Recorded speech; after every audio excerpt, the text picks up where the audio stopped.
जय माता दी। मेरे सभी भाइयों बहनों, आप सभी का बहुत बहुत स्वागत है। क्यों राहु काल के दौरान में कुछ कार्यों को करना वर्जित कहा गया है, ऐसा मैं आपको इस वीडियो में बताने जा रहा हूं वास्तु और जन्म कुंडली के हिसाब से। तो चलिए सबसे पहले समझ लेते हैं राहु के बारे में। राहु अटेंशन, इंटेंशन और आपके ध्यान के मालिक कहे जाते हैं। यदि आपकी जन्म कुंडली के अंदर राहु देव अच्छे हैं तो हमेशा आपका ध्यान अपने कार्य पर पूरी तरह से फोकस्ड रहेगा। आप कभी किसी के हिलाने से या किसी के परेशान करने से या किसी के आप डिस्ट्रैक्ट करने से आप डिस्ट्रैक्ट नहीं होते हैं। और जब राहु देव जन्म कुंडली के अंदर अच्छी स्थिति के अंदर हो तो ऐसा इंसान अपने कार्य के अंदर महाभारत का अर्जुन बन करके निकलता है। यानी उसे किसी भी दिशा के अंदर, किसी भी परिस्थिति के अंदर बाण भेदने को कहा जाए तो ऐसा जातक अपने कार्य के अंदर बाण भेद करके ही वापस लौटता है। यानी अपने लक्ष्य को पूरा करता ही है उसका बाण। उसकी जो सोच होती है वो बहुत तीव्र होती है, बहुत सटीक होती है, उसकी कैलकुलेशन बहुत शार्प होती है। किसी भी चीज को समझने में वो देर नहीं लगाता। वो इंसान कभी भी डुअलिटी के अंदर नहीं रहता। लेकिन जब जन्म कुंडली के अंदर राहु देव अच्छी स्थिति के अंदर ना हो तो परिस्थितियां बिल्कुल इसके विपरीत हुआ करती हैं और ये कई बार घर के वास्तु के भी हिसाब से परेशानी में डाल देता है। तो अब समझ लेते हैं वास्तु के हिसाब से राहु देव और राहु काल का कैसे ध्यान रखा जाए। जिन भी लोगों की जन्म कुंडली के अंदर राहु देव खराब हो उनकी परिस्थिति क्या होती है वो मैंने आपको बता दिया कि किन लोगों के विपरीत होती है। अब राहु काल के दौरान में कब सबसे ज्यादा समस्याएं बढ़ती हैं और कब ऐसे इंसान को सबसे ज्यादा अटेंशन में डिस्ट्रैक्शन मिलती है।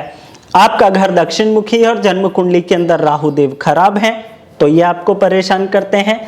घर की जो खिड़कियां और जो घर के दरवाजे हैं वो बिल्कुल गंदे रहते हैं, उन पर धूल जमी रहती है। वहां पर आप किसी भी तरह का गार्बेज स्टोर रखते हैं, वहां पर आप जूते चप्पल इकट्ठा कर देते हैं और साथ ही साथ आप साफ सफाई का ध्यान नहीं रखते।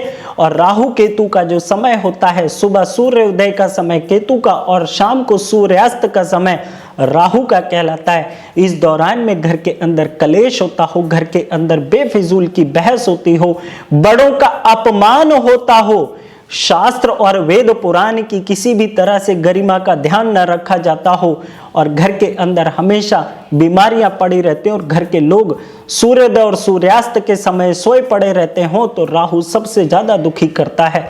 अब इसकी और क्या स्थिति होती है बता देता हूं।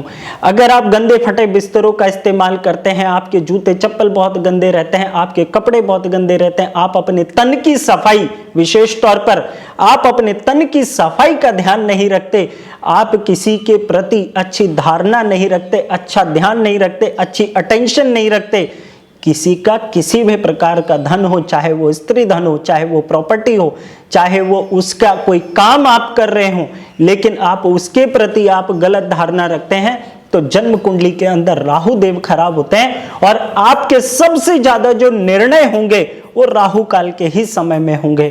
और आप ध्यान लगा करके देख लीजिएगा, जिन लोगों के जन्म कुंडली के अंदर राहु देव इन परिस्थितियों के कारण खराब कर लिए गए हों वो अक्सर अपने सभी अच्छे निर्णय राहु काल के समय में लेते हैं और उनके कार्य कभी भी सही लक्ष्य पर नहीं पहुंचते।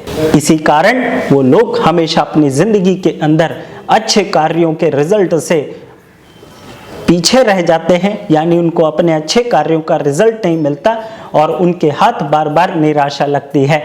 इसीलिए मैं यहाँ पर आपको पंचांग के हिसाब से बता रहा हूँ। रोजाना का आप कुछ मत देखिए तो कम से कम राहु काल का ध्यान जरूर रखिए। अशुभ मुहूर्त के अंदर आप कोई भी शुभ कार्य को मत करने की कोशिश करिए, आपको सफलता जरूर मिलेगी। और ध्यान रखिएगा, यदि आप समय की गणना सही प्रकार से कर लेते हैं रोजाना और अपने कार्य को उसी हिसाब से करते हैं तो ध्यान रखिएगा आप ईश्वर और प्रकृति के करीब पहुंचते हैं। आप अपने कार्य को अच्छे से समझने लग जाते हैं और आपको जीवन में सफलता अवश्य मिलती है। जो हमारे दक्षिण भारत के अंदर भाई बहन रहते हैं, जो भी हमारे परिवार के लोग रहते हैं, वो सब राहु काल का विशेष तौर पर ध्यान रख करके अपने डेली रूटीन्स को सेट करते हैं। अब आपको ये भी पता होगा कि राहु काल के दौरान में किन कार्यों को नहीं करना चाहिए। फिर भी मैं आपको थोड़ा सा जरूर बता देता हूँ।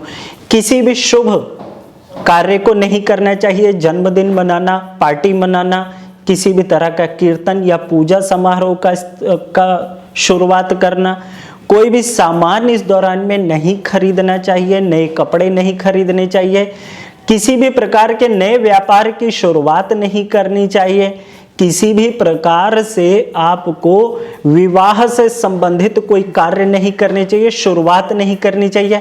एक बड़ी आम भाषा में आपको मैं बता देता हूँ राहु काल के दौरान में किन चीजों से बचना चाहिए। जब सूर्य ग्रहण, चंद्र ग्रहण आता है तो उस दौरान में जो परहेज बताए जाते हैं लगभग उतने तो नहीं, लेकिन उनसे थोड़ा सा मिलते जुलते आपको परहेज जरूर रखने चाहिए। करना क्या चाहिए अब ये भी समझ लीजिए। इस दौरान में आप ईश्वर का ध्यान जितना ज़्यादा रखेंगे उतना आपके लिए अच्छा रहेगा।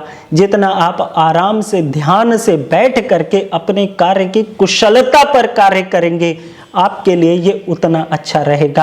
आपके मन में किसी प्रकार की दुविधा है, आपके मन में किसी प्रकार का संकट है, आप उसकी कैलकुलेशन पर वर्क करेंगे तो आपको अच्छा रिजल्ट मिलेगा। साथ ही साथ यहाँ पर यह भी बता देता हूँ, यदि आपके घर में आपकी बहन, बेटी, बुआ आपके घर पर आई हैं तो राहु काल के दौरान में उनको विदा नहीं करना चाहिए, उनको घर से जाने नहीं देना चाहिए, यात्रा अवॉइड करनी चाहिए। ये भी इसके दौरान में आता है।